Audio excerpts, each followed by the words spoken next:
English Leap Podcast. From Speak English with Class. Hey everyone! Welcome back to the English Leap Podcast, your go-to English podcast for learning English while growing through real life. I'm Erin.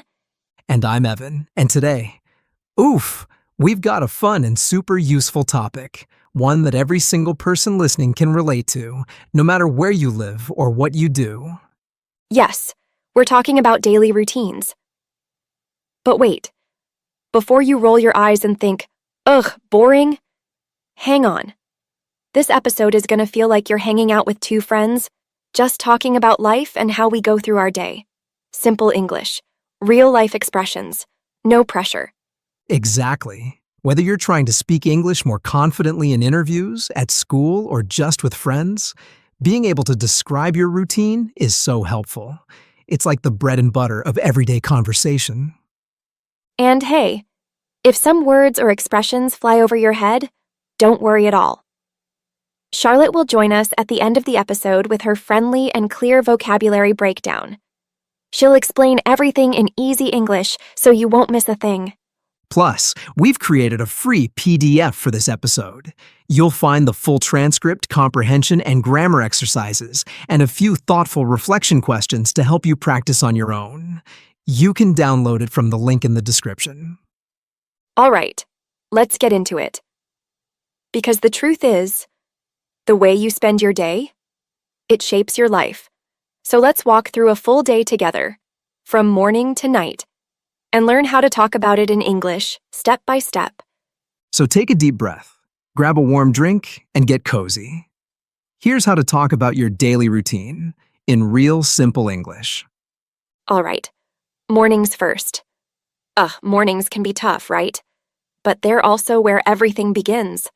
For me, as a computer science student, my day starts around 7 a.m. And honestly, I don't jump out of bed like in the movies. I stare at the ceiling for a minute. Maybe two. Yeah, mornings aren't always magical. I wake up around 6:30 a.m. because my full-time job is in customer support. So my routine has to be quick and clear. The first thing I do is reach for a big glass of water. My brain doesn't even work until I hydrate. That's a great habit. After I finally get up, I brush my teeth, splash water on my face, and head for a quick shower. It wakes me up completely. Then it's breakfast time. I grab a light breakfast, usually toast with peanut butter or a banana, something simple. Sounds good. I do eggs or oatmeal most days. Sometimes I skip cooking and just grab coffee and a granola bar. While I eat, I check our podcast plan for the day, see what's coming up on our YouTube. Oh yes, we always try to stay on schedule. After breakfast, I look over my study plan. What lectures I have, what assignments are due. Before I begin, I set one little goal for the day. Just one. Keeps me focused. Love that. I do something similar. Make a short to-do list. Not 10 things, just 3 things I really want to get done. It helps me feel focused without stress. And you know what? Talking about your morning like this helps you practice English naturally. Verbs like wake up, brush, shower, get dressed, they're super useful in real life. Exactly. And don't worry if your routine isn't fancy. It's your routine. Talking about it builds confidence. And hey, these small moments, they matter more than we think. All right, that was our morning routine. Now, let's move into the next part of the day, our afternoons. Yeah. This part of the day feels like the heart of it all. By afternoon, the energy really shifts. The world gets busier, and so do we. Same here.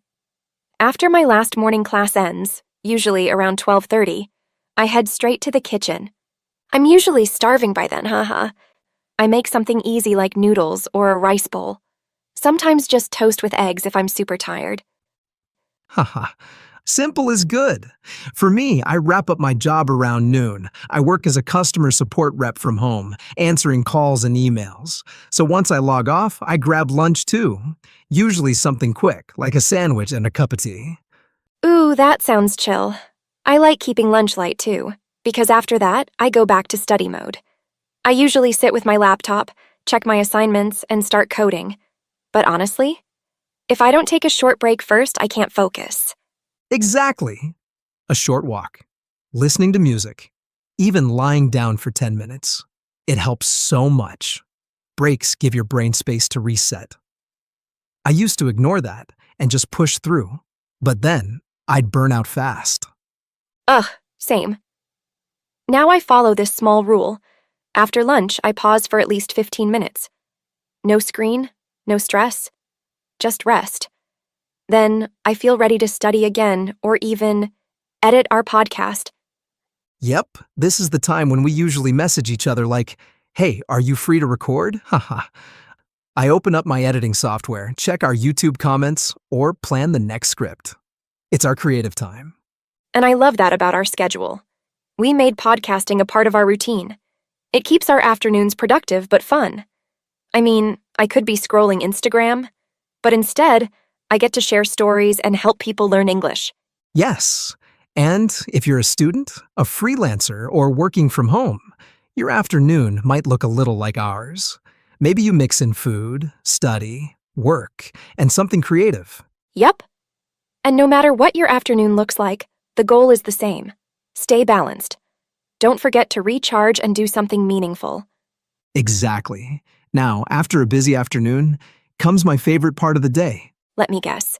The chill zone? You know it. Evenings. Time to slow down, relax, and just breathe. Ugh, finally. After a full day of classes, my brain feels like it's done a marathon. So when the sun starts to go down, I switch into slow mode. Haha, I feel that. After finishing customer calls and podcast edits, I just want to unplug. Evenings are when I try to do things that help me recharge. For me, that means taking a shower right after studying. It helps me reset. Then I usually put on cozy clothes and start making dinner. Something light and quick, like a veggie stir-fry or pasta. Ooh, stir-fry sounds good. I usually eat dinner around 7 p.m., nothing fancy. Maybe rice and chicken, or sometimes I just heat up leftovers. Then I like to go for a short walk. The fresh air clears my head. That's a great habit. I don't always go outside, but I do have a ritual. I light a scented candle, make some green tea, and open a book. Even if I read for just 10 minutes, it calms my mind. I love that. For me, it's music. I play some soft lo-fi beats and stretch a little. Even 5 minutes of stretching after dinner helps my body feel relaxed. Yeah, it's like telling your brain, hey, it's okay to slow down now. I try to avoid screens in the evening, but okay. I do sneak in one episode of my favorite show sometimes. Haha. Guilty. Same here. I call it my wind-down watch, but I try to stop watching at least 30 minutes before bed. That's when I wash my face, brush my teeth, and maybe write in my journal. Oh, I love journaling. I don't do it every night, but when I do, it really helps me reflect on the day. Just a few lines, nothing big. Like, today I felt proud of this, or next time I'll try. Exactly. It's a quiet way to say goodbye to the day. Evenings are different for everyone. But whether you're out with friends or chilling at home, make time to slow down. Your brain and body need it. So true. All right, it's almost bedtime. But first, let's talk about what happens in that quiet final chapter of the day. The night routine. The night routine. Yeah, this is when everything slows down. My room is dark, except for a tiny night lamp. It feels like my world shrinks into this little calm space. I try not to think too much. I just be. Same here. This is when I stop planning, stop checking. I actually keep my phone on the other side of the room, out of reach, out of mind. Then I do one simple thing. I breathe deeply. 10 slow breaths. It clears my thoughts. I love that. For me, I drink warm milk or chamomile tea. It's an old habit from childhood. Something about it just makes me feel safe and sleepy. Then I wrap myself in a blanket and just lie still. Haha, I have this silly habit. I fluff my pillow 3 times before lying down. I don't know why, but it's my little signal. We're done for the day. And then I just stare at the ceiling for a while, letting all the noise fade. That quiet moment before sleep is special. I sometimes listen to calming nature sounds, like rain or ocean waves. It's like being rocked to sleep by the planet itself. Beautifully said. And if my mind is racing, I whisper a few kind words to myself, like, "You did your best. You're okay. Let go now." It's like tucking in your thoughts for the night. Oh, that's so gentle. I think the night isn't just about rest. It's about forgiveness. Of yourself. Of the day. It's how we reset and start again tomorrow. Exactly. Night routines don't have to be perfect. They just have to feel like peace. Because every good day ends with letting go. And now that we've shared the whole journey, from the first alarm to the final deep breath, it's time to dive into the vocabulary with Charlotte. Yep, she's here to break it all down, word by word. So even if some parts felt tricky, don't worry. Charlotte's got your back. All right, Charlotte, the mic is yours. Thanks, Erin. Hi, everyone. It's Charlotte here, ready to help you understand some of the useful words and phrases you just heard in today's episode. Let's break them down together. Unplug, meaning to take a break from electronic devices or the internet.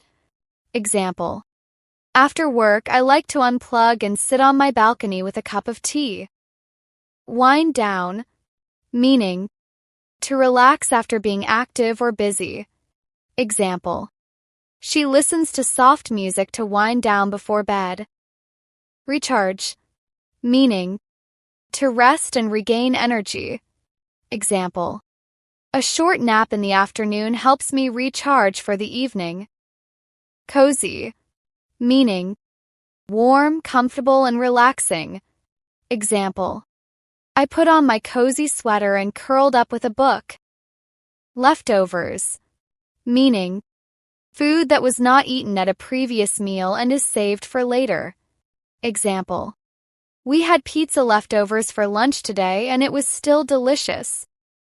Reset, meaning to start fresh or return to a calm or normal state. Example: a good night's sleep helps me reset for the next day. Ritual, meaning a habit or activity you do regularly, often with care or meaning. Example: her morning coffee and journal writing is her favorite daily ritual. Reflection, meaning careful thought about something, especially your actions or feelings. Example: I spend 5 minutes in reflection before bed thinking about my day. Let go, meaning to stop holding on to stress, mistakes, or control. Example: after the argument, I had to let go of the anger to sleep peacefully. Push through, meaning to keep going even when something is hard. Example: I was tired, but I pushed through and finished my assignment. Freelancer, meaning a person who works independently and is not employed by one company. Example: she's a freelancer who designs websites from home. Starve, meaning to feel extremely hungry or be without food for a long time. Example: I forgot to eat lunch and felt like I was starving by dinner. Sneak in, meaning to do something quickly or secretly without others noticing. Example: he tried to sneak in a quick snack before dinner. Gentle, meaning soft, calm, and kind, not harsh. Example: her voice was gentle and it made me feel safe. And that's a wrap on today's words. Which one was your favorite? Try using it in a sentence or go back and listen to how Erin and Evan used it in real conversation. You're doing a great job. Keep learning, keep growing. Back to you, Erin and Evan. Thank you, Charlotte. That was super helpful, as always. I love how you make even tricky words feel so easy to understand. Totally.